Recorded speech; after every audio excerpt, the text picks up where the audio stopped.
Nima qilganingiz? Minnatli yoshingni uyingizga qaytarib jo'natib yuboraman. O'rniga o'zim belim og'rib topgan pulimga yaxshi, sifatli, ancha yil xizmat qiladigan mebel olaman. Hop. Labey, hozir o'zim ko'rsataman. Kiravering, tushiring aka. Tushiravering. Bo'ldi aka. Bolalar sunovga qilyapti. Qolgan mahsulotlar yo'lda kelyapti. Baraka topinglar aka. Og'irimni yengil qildinglar. Bu xotin tarafiga hech ta'tirmas ekanda. Aka, o'zi boshidan sapsanga murojaat qilaverishingiz kerak. Bizni yetkazib berishimizdan, o'rnatib berishimizdan bepul.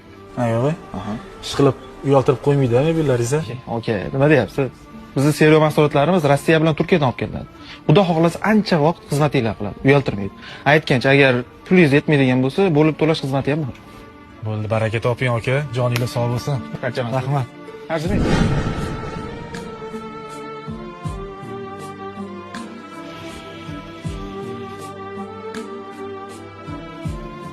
Uydagilar telefon qilishdi.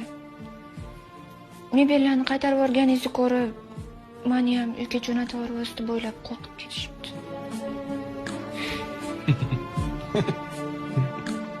Nima kulasiz? Kulgili gap gapirmadim-ku. Men seni qaytarib yuboraman. Men shunchaki kerak emas narsalarni jo'natib yubordim.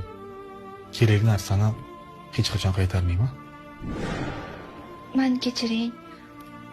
Jahl ustida sizga bilmay qattim gapirib yubordim. Sen meni qiyshuq o'rgan bo'lsang, kechirmay qayerga ham boraman. Lekin hech qachon eringni g'ururi bilan o'ynashmagin. Xo'p.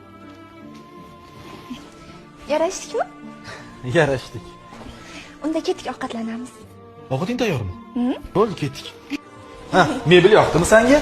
Yoqdi. Yurasan. Dunyo shunchalar qimmatmi, shu pulsiz zulmatmi?